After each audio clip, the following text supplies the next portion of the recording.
know who Kid Cudi is. We are now I live. don't. That's what I figured.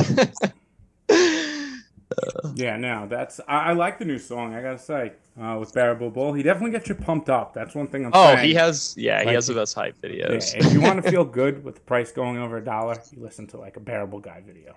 And Yeah, you're like, yeah, and that song going on there, that yeah. definitely will get you excited. And there's that song that's like the Pump It Up song or Mm-hmm. whatever that people have been putting in videos. That one's very catchy and Yeah, upbeat and exciting. yeah, it definitely is. So let's let everyone come in. So far, we got a couple of you strolling in. Welcome, everyone. We got the full DeFi Standard team here today. We got myself, we got Patty, and we got Lars. So Hey, y'all. Hey, how's it going? welcome, everyone. We're going to try and keep this stream to under an hour, like more towards the 45-minute area here, because last live stream we got a little carried away. Right, Patty? Yeah, for sure. And I mean, I remember you did a 2-hour one time. Yeah. So Yeah, that was we're going to fun. have to keep the live I was pretty streams. tired. Yeah, they just, you know what? There's some great questions from everyone coming in the chat. Some of the questions have been great when we do these. So, I just kind of get carried away. I mean, now with the price over $1, I mean, you can't, this is like, sometimes I still got to pinch myself when I look at the price that we're over $1. After 3 years looking at the price at, 30 cents, 20 cents for a while in March, it's now, it's just like 3 digits. You see the 3 things on the screen. Yeah. It's not 3 digits, but, I was in college the last time this happened, so Wow. that feels like ages ago for me.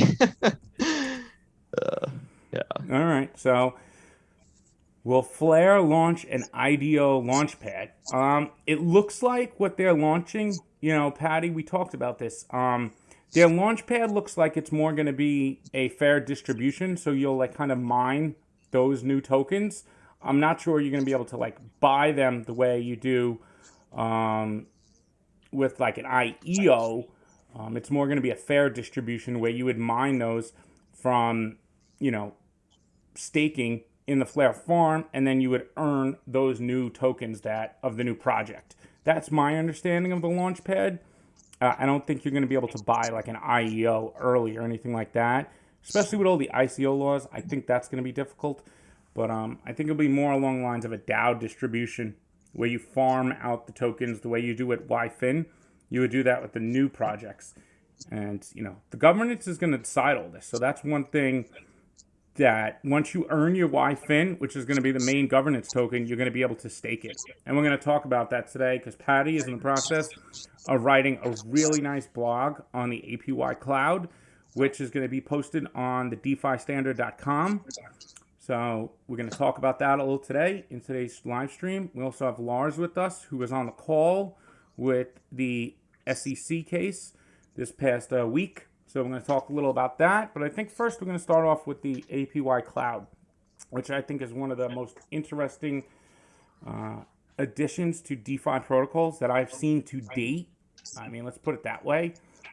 What are your thoughts on the APY cloud, Patty, since you've been diving into it with this blog? What were some of the key components takeaways that you got? Yeah. Oh boy. It's definitely a lot to dive into. Yeah. So to me, basically, this is a way of creating a proactive monetary policy for the Flair finance ecosystem. And the nice thing about it is it's controlled by decentralized governance and, and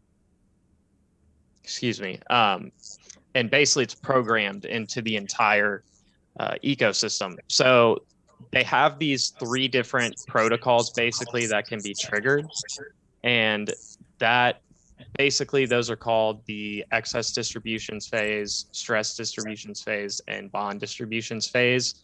The latter 2 there are meant to be like a fail-safe in case yield and token value are not being supported.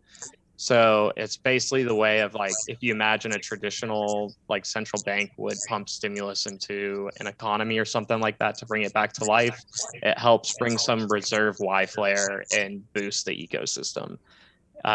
In reality, what I think will happen is, we're going to meet somewhere in the middle between these max and min APY thresholds.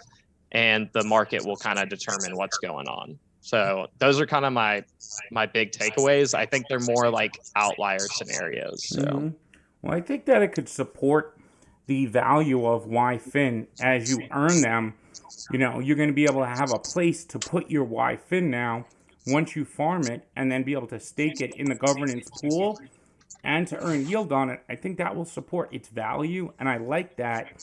Unlike a lot of projects that are on like Ethereum, where you earn these tokens and then it's like, okay, there's a low supply, but what's the reason for keeping it besides just governance? Now you have yield on top of that, which you could just have to put in, what do they call it, pool mining. So I think that will support those tokens for a long term, and it will just not be like move on to the next token, move on to the next token. These are going to be like the foundational tokens, even more so than like Uni with Uniswap, or random ERC20s of PancakeSwap on Binance. With YFin and Flair, so Anthony Espinel asks here, will Flair compete with Binance? How they have their own version of Uniswap with PancakeSwap. Yes. So Flair X is basically the version of Uniswap for the Flair network. And now Flair is the utility token that goes along with one of those DeFi protocols, which is Flair X. That allows you basically, it's basically the same thing as Uniswap, but on Flair. You'll be able to provide liquidity as a liquidity provider, or if you want to swap between tokens, like you want to go from FXRP to Flair, you'll be able to do that right on Flair X. Now, that's only one of the 6 protocols that they're creating. So unlike, Uniswap and PancakeSwap, those are just single protocols. Flair Finance is building a whole, basically, ecosystem of protocols to work together. So in my opinion, I think the foundation of the DeFi is far superior to anything that's being built on Ethereum or being built on Binance. They're kind of just like lumping them all together and hoping they work together, where Flair Finance is building them from the beginning to work with each other. So I think they're going to be much better designed, and they're going to have higher value, the tokens that go with those protocols, which is Flair. So, Mickey? Yeah. I think one of the things that just amazed me, when you realize there's only 110 million Flair that are going to be distributed, 40 million of them get distributed to people who hold Flair at that snapshot. So that's 40 million. But the same amount of tokens, so the same network value is entirely going into this APY cloud. And to me, it feels like this giant buffer, this giant reservoir, this giant system to kind of balance things out instead of them just, going up and down like we've experienced in these past years, just so fast. It kind of levels things out, and the huge amount, 40 million, that goes into this function has really amazed me. Yeah, and to go off your point there, Lars, basically, like, they're kind of like giving the Flair Finance ecosystem mandates to sustain yield growth, like yield over the long term, instead of just having super high APYs right at the get-go, and then it kind of filtering off towards as the ecosystem matures. But they're really trying to like keep that yield sustainable for the long term with this, and then they're also trying to sustain token value for the governance tokens. Like, they're going to come basically with this governance staking pool. It's like a built-in yield mechanism, because it's very low risk to go and just stake in this governance pool. So as long as you trust the Flair Finance like code and everything, you're getting basically a guaranteed minimum yield, which is a lot of people are looking for that. And it kind of plays into how the FTSO delivers a risk-free guarantee yield for delegating your Spark token. So I think, like, as we see this, like, this is 2 things now on the Flair network that are going to offer extremely low risk yield. I mean, I imagine other DeFi platforms in the future are going to have to find ways to do that as well if they want to compete. Yeah, that's a good point. So basically, they're upping the bar here for DeFi. So instead of just throwing out those high APYs now, it's the whole ecosystem is going to be sustainable long term. And that's one thing a lot of those projects on, I think, Binance and Ethereum, they really never thought about the long term. It was just like, get my project out there, earn the yield, and we'll go from there. But with what Flair Finance is doing, they're kind of looking long term, and with what Flair Network is doing. So Gareth asks here about the Flair signal providers. Who might they be? So we know a bunch of signal providers that are out there already. We have FTSO.eu, FTSO.us. We have Scandi nodes. We have, who's the other one? Flair. There's a UK one. There's an Australian one. There's a bunch of them so far. I think we have honestly, there's some 10. under the radar ones. Yeah. Yeah, we have like over 10 already. So we'll be hearing more information on them. And you're going to be able to split your Spark delegations, your FTSO vote. You could put to different signal providers in the beginning. So you don't have to be locked in with anyone. And per day, you could change them and split them up. So you should be able to do all this from your self-hosted wallet. Now, if you're holding on an exchange, I don't know if you're going to be able to have that kind of flexibility. Where holding on a self-hosted wallet for like a Flair wallet, you'll be able to do that and send to whoever you want. But some of these exchanges are going to just do it themselves. So I think we'll see more exchanges like Bitrue and others run signal providers as part of this too. Yeah, absolutely. And I'm pretty sure Bitrue announced already. Yeah. So yeah, they're already, setting the bar high for other exchanges to follow. So Indy says here that the aggregated yield built in as a fail-safe within the APY cloud is a circuit breaker in the event of a market downturn in an effort to sustain Y-Flare distribution and price. So that was another thing. That additional 40 million Y-Flare, like Lars was saying, is going to be distributed out throughout this APY cloud. Is that right, Patty? Yes, yeah, it definitely can in the situations that Indy's talking about there. And I like how he used the term circuit breaker. I think some people that mess around with stocks will be familiar with that because last March when, the whole COVID craze started, the stock market was hitting circuit breakers many times. So I don't know a lot of crypto protocols that have that built in. So I definitely like the usage there of that term. And then also we got word basically. So let's say everything's going smoothly and, the Y-Flare in the reserve pool is, still relatively high. Governance voting could, do something with that. So that's the nice thing about this being a decentralized system. And if you own the governance tokens, you have a say in what happens with that. And you can use it, to benefit yourself and the entire ecosystem with your voting. So yeah, so YFIN's going to be the main governance token, which I think is 1,000 votes for every Y-Flare. I think that's correct. I believe it's 10,000. It's yeah, 10,000. So YFIN is really the main governance token, and Y-Flare is the secondary governance token. So I want to answer this one question. So Bullish Gorilla 44 asks, is a Ledger considered a self-hosted wallet? So Ledger will hold your private keys, but it's going to have some type of integration into the Flair network that's going to allow you to do these features. So if it's either a Ledger Live app that's going to connect to Flair, or it's going to be Toho Labs who builds some type of app integration. So Ledger, but Ledger Live really with the app to connect to the Flair network will let you do that. But Ledger alone is not. You need the app on top of it to connect to the Flair network. And then to connect to Flair Finance, you'll have to connect to the Flair Finance app to utilize those features. So you look at Ledger as basically just something that holds your private keys. It's not really going to be able to do much else. You're going to need apps on top of it that connect to the actual Flair network or to Flair Finance. But we'll see those built. Those are coming. So the whole wallet ecosystem is evolving rapidly, but we're definitely moving past the idea of just you're going to keep your private keys on a ledger and that's all you're going to ever do. So those days are we're definitely moving past that. So Merry Christmas. Thanks for that super chat there. And asking about, do you think Ripple or XRP would be worth more than Bitcoin at some point? And of course, you can't ever figure out the prices and stuff like that. But what's happening here, I mean, to hear you, Patty, talk about low risk, on the Flair network and now on Flair Finance, that's just so untraditional in this field, right? It's been considered the most risky place to make an investment. And now we're talking about really solid things on this APY cloud.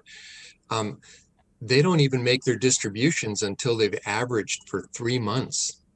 And then they set it up so that this distribution, if it's a stressed distribution, would be done over a 3-year period. So they are really looking at the long term. And the ways that Flair is going to aggregate value, and the ways there is to do DeFi and Flair Finance, and just this rush of information we've had, it certainly feels like lots and lots of value is coming inbound to these different networks. Mm-hmm. Yeah, it Yep, absolutely, absolutely. is. So King Axron asks, same as the Ledger XRP toolkit? Yes, Tolo Labs is building the same thing. And on to your point there, Lars, about the low risk, I think that's important because as smart money and more institutional money come on, they're going to be looking for, well, where's the least risk option here that I could still earn yield? And the way that Flair Finance and Flair are building things, at the heart of it, it's not just, oh, high APYs. It's that, hey, there's going to be low risk here. There's circuit breaker backstops. There's decentralized pricing, because that's one of the biggest risks in DeFi is the pricing feeds. So the fact that Flair integrates decentralized price feeds into the network removes some of the risk. So I think DeFi is going to become more of an institutional grade, and that's what Flair Finance says they're building, institutional grade, and we've yet to see that in all the DeFi that's built on Ethereum. Now, that doesn't even count all the gas fees that are just through the roof. Like, you're not even going to be able to go near Ethereum DeFi unless you're playing with, 10,000 plus. Where now, Flair Finance, if you're playing with a couple $100 in the third world, you could utilize that to earn yield. And I think that's going to be a big change in the future. And I was saying that in the video earlier, that all these third world countries have phones, everyone has, all over the world. So they're going to come into the ecosystem and be able to lend, loan, farm, do all these type of DeFi protocols and be a part of the ecosystem. So it's not just the US or just UK or just Australia. It's the whole world that's going to be playing now in the future. Yeah. And I just want to add about this APY cloud. Like, we don't know, like when these stressed and bond distributions occur, we don't know exactly how well that will work. It really will depend on the severity of market conditions. But at least like with this system coming out, it's forward thinking in the fact that it knows that bear markets do come around and they're trying to put their best foot forward and be proactive about it. So it's definitely going to be really interesting to see if that ever plays out. Hopefully we don't get into a period like that and things remain relatively stable between the total value locked and the governance staking pool. And then, how much the Flair Finance product suite is being used as well. Yeah. And then I did see a good question if one of y'all want to take this, but Jeannie asked a question about, do you guys think whales will be able to manipulate in this system? And I feel like we can address that from a Flair network perspective and then also from Flair Finance. Okay, so I'll take the Flair network if you want to take the Flair Finance. Yeah. All right. So I think they play into each other. They do play into each other. So with Flair network, one thing that's nice is they removed all the big whales from receiving Spark to begin with. So nobody who owns a billion or more XRP is going to receive any Spark. So out the gate, we're going to have no whales for Spark. So that's good. So mostly it's going to be XRP holders, and it's going to be those who earn your Spark from delegating to the FTSO or minting your F assets. So it kind of distributes and decentralizes the whole network. Now, how can a whale affect the Flair network? They really can't affect the FTSO. So they have no real impact on the price feeds to be able to manipulate or change that or game the system. So that's one thing that eliminates their influence. Now, when it comes to the Spark token, since it doesn't secure the network with the value, unlike proof of stake, the whales have no influence over in that way. Now, they do, if somebody becomes a whale, they have some governance influence, but they can't game the system the way they can with proof of stake. So I don't think that whales are really much of an impact on Flair. If there's anything you wanted to add to that, Patty or Lars?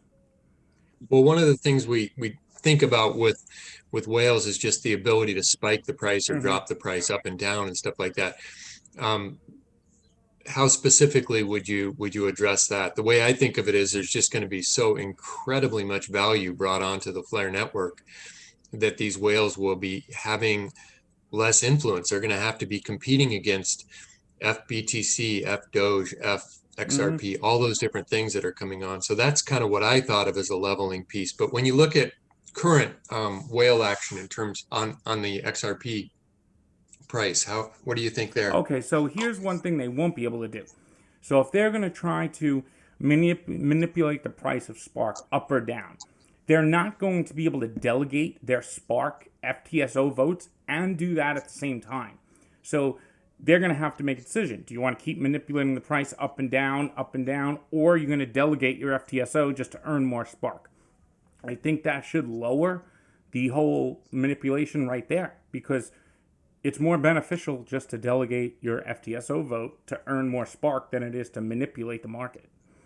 Yeah. And I'll add on to this, like, whales are really able to manipulate crypto right now because there's a lack of utility across the board for the most part. So on Flair, everything about Flair is participation driven.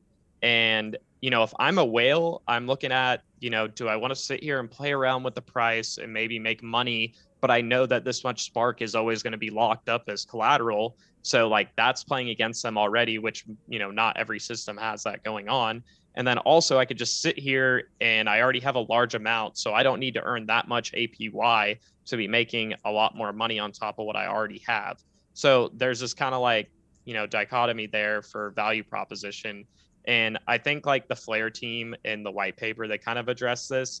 And in order for them to game the system, like they're going to have like a really, really large like grouping of whales getting together and then deciding to do this. So I think it's very unlikely that it would happen. I think like the most obvious way they could do it, or like the most whatever, if you want to even say likely, I wouldn't say it's likely based on the distribution Mickey covered, but is through governance voting and doing something like that.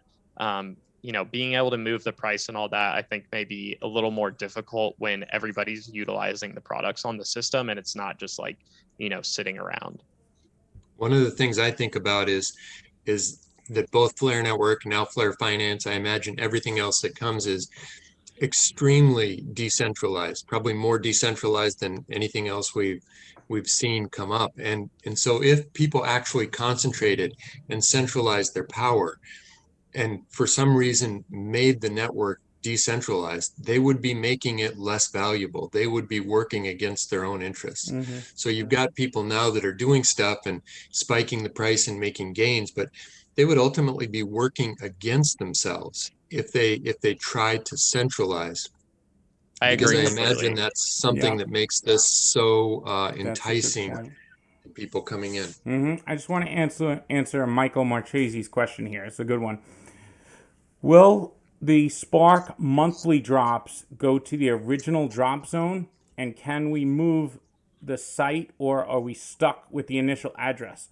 So it's my understanding that your monthly distributions are stuck to that initial address, and I think there's reason for that. So you can change right now if it's not on an exchange, like say it's a self-custody wallet that you had your XRP on during the snapshot. You can consolidate those to a different address. So you want to make sure you do that before June 11th, because once it's set there, that's where it's going to for the next 2 to 3 years. And I believe there's no changing that. So you have until June 11th if it's on a self-custody wallet. If it's on an exchange, well, that's where it's going for the next 2 to 3 years, is my understanding. That's what Hugo told me personally.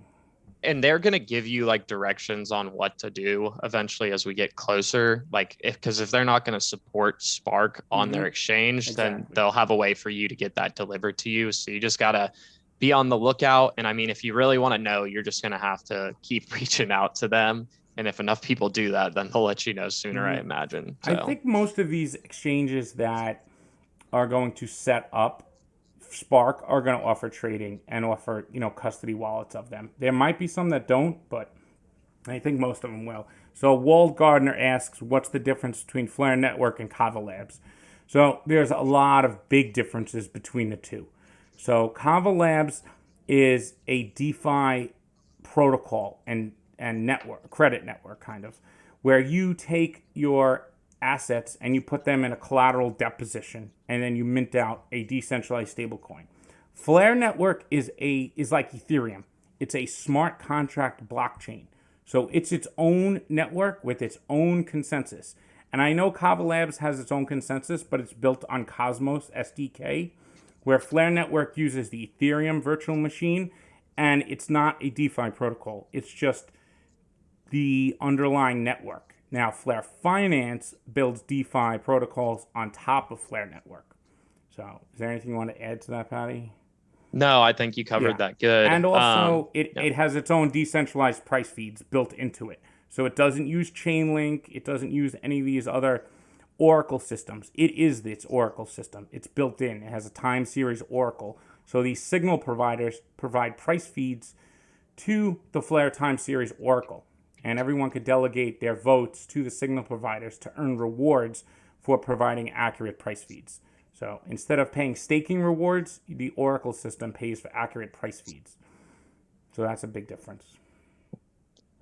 So Mickey, I was wondering, do you guys want to turn the conversation to a little XRP talk along with this article from Rosalind Layton that was posted in Forbes today? Yes, that was a great article.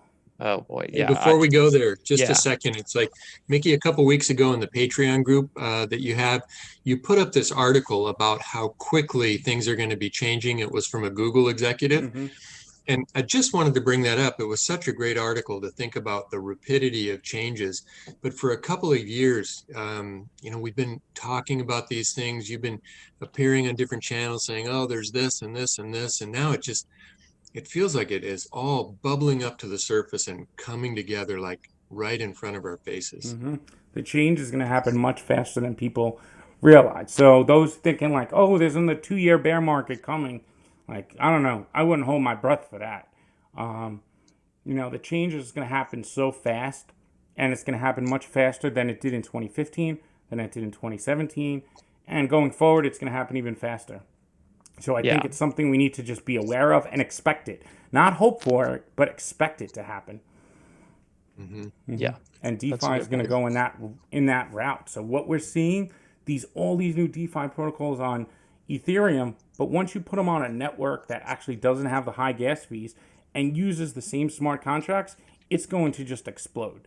And now with Trustline allows the fiat on-ramps, which I think is great too. So that's where you get your KYC, AML, in and out. So you don't have to go through Coinbase maybe. You could just go through a mobile app that's connected to your bank account. And that allows your fiat in, fiat out. So that's going to evolve too. These exchanges are not going to be the only on and off ramps in the future. Yeah. All right. So on to the Forbes article about the SEC. Cool. Yeah. Rosalind's definitely becoming one of my favorite journalists. It's nice to see that, there's actually somebody out there in like the mainstream media that's covering this and is doing some pretty legitimate research. I mean, for the most part, like what she included in her article is stuff that I see from John Deaton, like just straight up, which is great to see. And I mean, she pretty much calls the SEC out in it and says that like they've overstepped their bounds and, the last hearing may have ended it for them in terms of this case. And it may make it much harder for them to, regulate going forward, especially if they fall flat on their face here. So. Mm-hmm. Yeah, they definitely, what they did by going after Chris and Brad is what allowed Ripple to get those documents from those 19 custodians.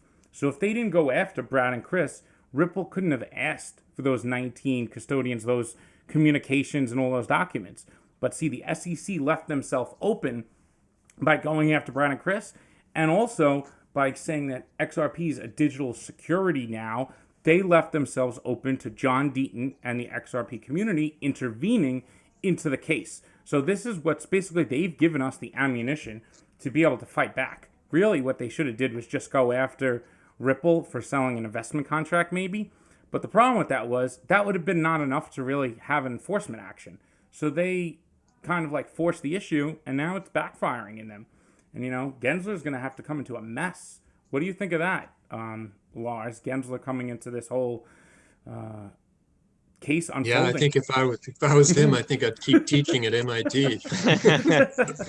Yeah, this is definitely not a good look for the SEC because, like Jeannie says here, the SEC is now getting put on trial, and it explains it well in that article. So if anyone hasn't seen it, I would definitely take a look. Maybe we should tweet that out. I'm going to tweet that out after this, the Forbes article, because that was really good, and it finally getting some like mass media attention about this case. It's like none of the Bitcoin maxis, nobody wants to say anything, but really it's everybody on the line. And in the end, I think Ripple and XRP community could look like kind of like the white knights coming out of all this if we kind of push the SEC back where the point where they can't come after other cryptos in the future. Because right now they went after Ripple and even after Library, who's an established project, right? Patty, they're established and they have web monetization. I mean, they're using the token, so they never had an ICO. So I think it's really, I think the SEC's went way too far in their push. It seems like the SEC is sort of spinning out of control. That when they meet with the judges, they typically do something that's like really doesn't seem to serve them. Like this last time, their lawyer said, "Oh, we never really officially said Bitcoin and Ether are actually not securities." And so now they opened up that whole bag. But I think like part of why they're looking so bad is because the Ripple lawyers are so good. And so as I look at this thing going, I just feel more and more confident in being a person who's a part of this. As I look at the XRP ledger and what it's doing and what you're sharing about that, Mickey, Flair Network, Flair Finance, Trustline. I mean, it is such high quality stuff that's being put together here. I feel like we're in this candy shop and all this stuff is showing up for us to enjoy now. Mm-hmm. Just incredible. Yeah, it's all I didn't expect to feel that way about a lawsuit, and it's making me feel that way. Yeah, this went from like, feeling like despair a couple months ago to feeling like XRP may be in one of the best positions in the crypto space with how this is unfolding. When it was dropped with Clayton, walking out the door the day of, he drops it. And then a bunch of the other directors at the SEC left as well. And then he goes over and he's working for Apollo, who's already like, scandal plagued at this point. And they also have massive ties into cryptocurrency and especially Bitcoin and Ethereum. And then Hinman has the ties with the Ethereum Alliance, and he's the one that gave, the quote unquote green light, which apparently wasn't a green light. Surprise to all of us. I mean, another thing the SEC's kind of dropped the ball on. Yeah. So it's, all these things are bubbling up. And Mickey, I think like the Deaton part of this, when that originally came out, I was like, I'm glad somebody's like standing up here and saying what's going on isn't right. But I never imagined that it was going to turn into this like good of a strategic move. And I was wondering if you could just talk about that some. Sure. So by them still saying that XRP is a digital security now, even though in the Telegram case, the judge specifically even says in there, once like the tone token is out there, it's not a security. So they're basically just going after something they know that they're lying about. Like to say that XRP doesn't have any utility right now, they left the door open so that Deaton and all of us who signed the petition can intervene in the case. So they're the ones who's supposed to be protecting retail. They just opened the door for retail to embarrass them in the middle of a case and a hearing. So John Deaton's going to have a chance to respond to them one more time, and I think they could respond, and he has one more response to that, and then he gets to go in there as a hearing if all goes well. So we're really close to that point where we're going to be able to intervene, and we should, because the SEC is saying that all XRPs are security. And it's like in Howie, were all oranges securities? No, it was just how they were being packaged. So the SEC is trying to say something that is a blatant lie, and they're going to look really bad if they continue doing this. So what's going to happen is at some point they're either going to have to drop this, but what Deaton's trying to do is even if they do drop it, that we still get some kind of law that says that XRP is not a security, either the judge says it in a summary judgment or the SEC puts out some kind of no action that XRP is not a security. So we could get our clarity out of this. So that's what intervening here means, that regardless of what happens with Ripple, we get the clarity that we need for XRP. So how ironic would it be if XRP gets the clarity right after the SEC backtracks on the fact that Ethereum and Bitcoin, oh, we didn't say they weren't securities, and they shouldn't be allowed to do this. You have the chairman coming out saying Bitcoin, Ethereum aren't securities, but then you got the lawyers over here at the SEC saying, oh wait, that's not an official statement. So they need to change up the way they're allowed to do things at the SEC too. Yeah, and it would be completely unfair, I think, for them to backtrack on like one of the head people at the SEC saying that and then go after Bitcoin and Ethereum, in my opinion. So, I mean, they've made missteps along the way with like a bunch of different stuff. But, the nice thing about this is if crypto starts getting clear of the SEC's overreach, it could find its way over to being more under like the CFTC, where they're a lot more forward-thinking organization.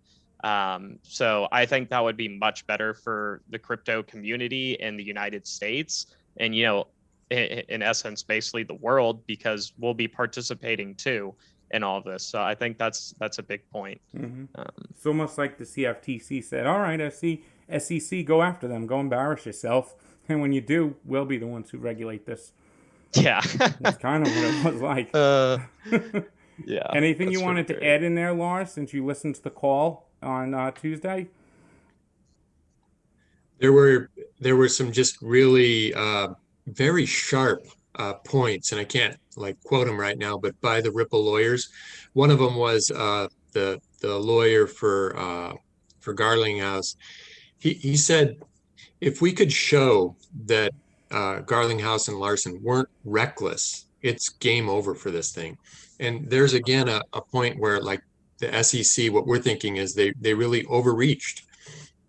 They accused Garlinghouse and Larson of being reckless. So now they have to prove to a much higher bar. And so the lawyers and Kellogg for Ripple, they were, I forget what he was saying, something also about recklessness, but it seems like they're really, really taking it to them now.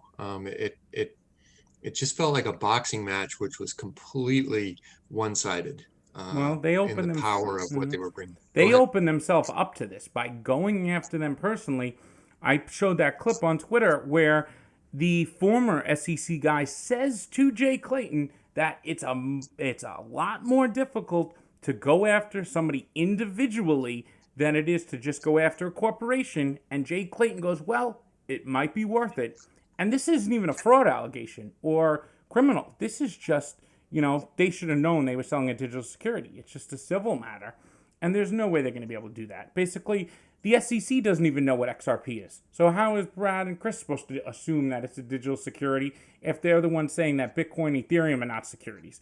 So the SEC really tied themselves up for this. And this is why Jay Clayton and the enforcement directors left, because they would have had to deal with this now.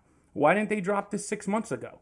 Right? In the middle of summer, they could have dropped this and then they would have had to back it all up, but they didn't. They waited till the last day so they could be out of the loop. But now the Ripple filed subpoenas to get all of Jay Clayton's communications at his new job, right? Yeah, they did. That was a great thing to see. Yeah. There's an interesting point here by Walt Gardner. Just talking about Hinman getting the $1.6 million pension per year while he was making his pronouncements, and now Clayton. But Walt Gardner saying, what about Gensler? He may have to recuse himself because Ripple has donated to MIT. So I'd actually never thought of that before, but Ripple has been very active with MIT. Yeah, so but Ripple's donated to hundreds of different universities. And the thing was that I don't think that's really going to be relevant because, it could, but I doubt it because he was just one professor teaching at MIT. And now Ripple was active with many universities. So now how is he supposed to know that he taught at this university because Ripple donated to them? He was the one who came out and said that XRP could be a security. So I don't know how, just because there was a donation made to one university, which is a huge university, and all the other universities that they donate to, corporations donate all the time. I don't think that's really where he needs to recuse himself because of a donation like that. He wasn't the university. He just was a professor there. So Also, Hinman's law firm was basically working for the Ethereum Alliance. See, that's so different. that is a much stronger connection to me, because, that's business. There's profits being made there. I think donating to a school, that has, tens of thousands of employees is a little different. Now, one thing that did cross my mind today, and I don't know if you guys have an opinion on this, I'm still trying to think about it. We know Gensler is really smart with crypto. He teaches it at MIT. It's very possible that he holds XRP, so that's something I could see coming into play with him. I don't know if there's laws around the, SEC, and them having that, having cryptocurrency. Pierce said that she can't buy any, but that's while she's been as a commissioner. Now, if Gensler owned XRP, would he have to disclose that? Didn't he have to disclose all his stocks and his finances prior to becoming nominated? Yeah, that's very possible. And I mean, he could own it through a fund or something like that. Yeah, exactly. So I just thought that's an interesting thought that crossed my mind. I would think that he would have to bring that up, but okay. Yeah. Here's a good point. Maybe Gensler's going to see Wald Gardner's note there, and he's going to say, not have to, but I can recuse myself. That's a good point. He might be a little hesitant going in there right now. We might want this all to blow over, but at the same time, we need somebody at the helm of the SEC. It's been you have this temporary chairwoman in there, and she's been 3 months now already. So they got to get somebody in there. So Wiffy Wi-Fi Lifestyle Reviews asks, what about the SEC running a node on the XRPL through a third party? But still, this is a great point, and I brought this up to Deaton.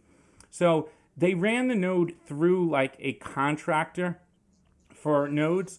So basically, they were doing this probably to try to get access to info. But what I brought up to Deaton was, hey, if they're able to operate a node, they could see all the payment volume going through the ledger, all the trading volume taking place on the ledger, which has absolutely nothing to do with Ripple. So they chose to ignore all that payment volume, all that trading volume, where XRP is the liquidity solution. Yes, it's used in Ripple's enterprise products, but it also happens on the ledger. This has been taking place for 8 years, nonstop. So they just chose to ignore all that, but look for what they wanted to look for. Now, that's just, negligence. So I don't know how they could ignore that if he brings it up, that, the XRP ledger XRP is more of a currency than Bitcoin, Ethereum, and the Ripple attorney said that because the XRP ledger is a currency exchange and a payment network built in one, and that's what the novel solution is. That's the design. It's an FX solution and a payment network in one. Bitcoin isn't an FX currency exchange, neither is Ethereum. They have DApp layer 2s, but at its heart, the protocol, the XRP ledger protocol, allows for currency exchange. You issue this asset, and XRP's auto-bridging to another currency. It doesn't get more of a currency than that. I mean, when you're bridging two fiat currencies, it has nothing to do with Ripple. Yeah, so exactly. One of the things I really like is when Hester Peirce is talking about a sandbox, because how do you get something like this up and running without having some time to prove that you can make your idea work? And Ripple has completely demonstrated this. The XRP is doing what it's doing. It takes some time, but if they had to sit there at the very beginning and say this and say, you have to be in this place right now, you think about how much innovation we're stifling with the way things are. So I hope that something that comes out of this is that we do get that clarity and we get the capacity for people to work and create in ways that can make these kind of differences for the world. Because the SEC is literally just ignoring the facts that are right in front of their face. So the fact that they had an ability to use a node and operate it, they could see all the data, the full history of it for 8 years, and they chose to say, we dispute utility. So they're blatantly just lying. And the Ripple lawyers are going to crush them with this. Right now, we're just in discovery. Wait till they get into the heart of the matter. I don't think the SEC has a chance. It's just I would like XRP clarity to come before they get into the heart of the actual, case in the middle or late summer. Yeah. So on that note, Mickey, what's the next date? Is it like 2 weeks for Deaton? Mm-hmm. Is that the point where they could possibly drop the XRP is currently a security part of the case, or is that later on after he has his next opportunity to speak? So he has to have in a response by April 16th, I believe it is, and then they respond to that. So their response to his next one would be where they could drop it. Now, he's still going to push forward even if they do drop it, because we want something set in law that says, or the SEC to actually come out and say XRP is not a security, not just dropping it. So he's going to keep pushing even if they do. But it would probably be after April 16th where the SEC would say something like that.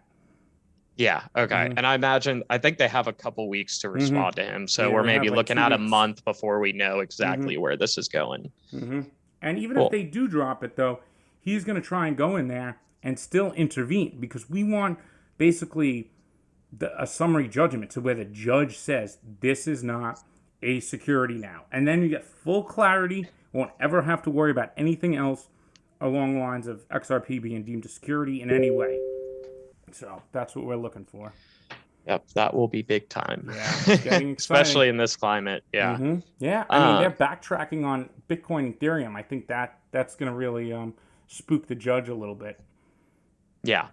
And so I guess we're around 45 minutes in. I was going to propose maybe we all just make some comments on recent price action and just, I've been asked many times, just why is the price moving? And I think when, especially for people that first get into crypto, it's why is it moving? And a lot of times it's just cycles, and that's how stuff goes. In the past, we're kind of following similar, cycles to what we did last time. And XRP is generally the last coin to start moving after everything else has, which is really funny that we have this SEC case that basically made that happen. I find that hilarious, but it's basically a culmination of stuff. Ripple's still moving forward outside of the US with a new partnership with TNG Bank.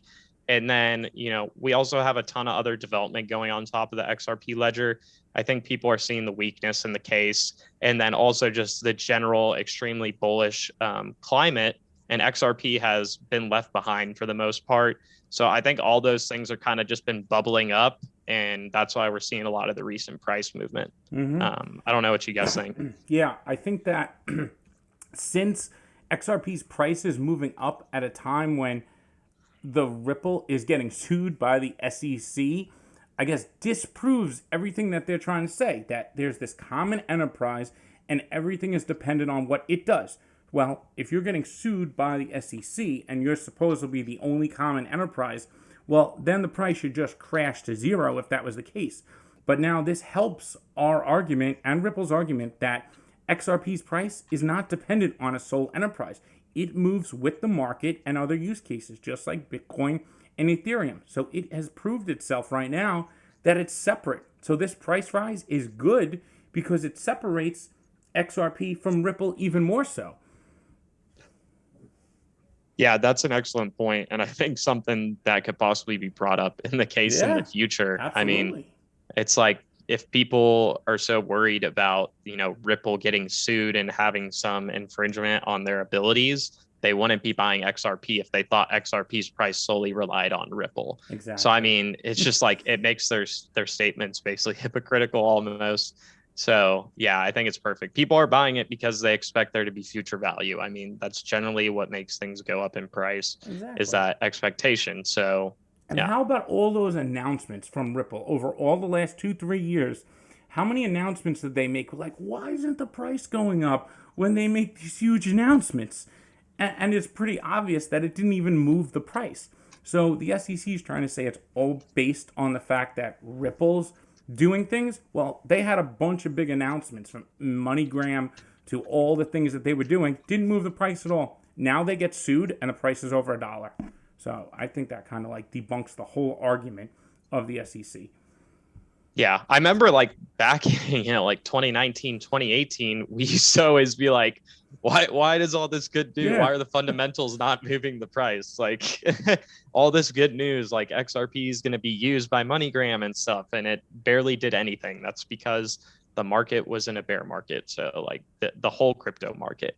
And it Well, wasn't necessarily, one of the arguments always was we need regulation, and now we're kind of getting it in a very strange way. So, hey, I just wanted to say, I noticed a couple times in the feed, it's so nice to always be on these live streams and all the different comments we get. There's been a couple invitations. If you're liking this, this kind of conversation is going on every day, 24/7, because it's people from around the world at Mickey's Telegram group that's inside his Patreon. So if you want to find that, somebody can put the note on where to click. But everybody who's in it is finding extraordinary value.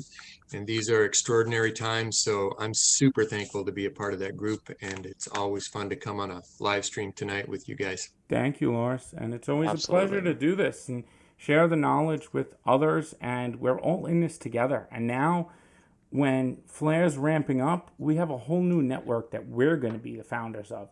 So it's important as a community to come together and to know what's happening and it's being built for us. This isn't being built for just banks and institutions. This is for everybody, and we're the XRP holders. So that's what Flair is being built for. Everyone who owned XRP and these other F-asset networks who are going to earn yield. Walled Garden brings up a good point here. I've noticed the sustained volume on the XRPL is slightly higher than before. Tranglo utility. Yeah, I noticed that the utility scan, it's possible. And the guy from Ripple mentioned it too. I forgot his name. Craig something. I forgot. Head of product. He said that utility matters. And I think it does. But I think it's going to be a mix that drives price. Utility and also speculators buying. That's going to ultimately drive price. Whatever increases demand. So you want utility and you also want speculators buying. So I think it's kind of a combination of both. But I think it's more the market. There's also, I know they have something going on with a Vietnamese corridor too. Mm-hmm. There's stuff going on outside the US, and that just contributes to the fact that XRP is not a security. It's a global decentralized asset running on an open source protocol. So, it's a pretty shut case right there for me on that. Yeah, there's no way the SEC has any chance at this point. And that's another thing. I think people and the market is starting to realize that the SEC case is kind of flailing, as Lars would say. Yeah. As their lawyers would say. Lawyers would say. It's flailing. So I think on that note, was there anything last that you wanted to say, Lars? We're at about $1 today. I'm sure curious what it's going to be next time we get together. I'm looking forward to next time we chat. Yes. Yeah. So we're going to try to do, hopefully maybe Sunday, we'll do another live stream. If it's possible, we're going to try and do Sunday evening a little earlier so it's not too late for the UK crowd. I know this is kind of late for some of you. So we're going to try and see if we could do Sundays and Thursdays in the future, if possible. All right. Sounds good. All right. Yeah. I think it was great to be with you. Yes. Thank you, Patty. Thank you, Lars. And thank you, everyone, for joining us. Yes, Craig DeWitt. Thank you, Cryptotone. That's his name. All right. So have a good night, everyone. Thank you.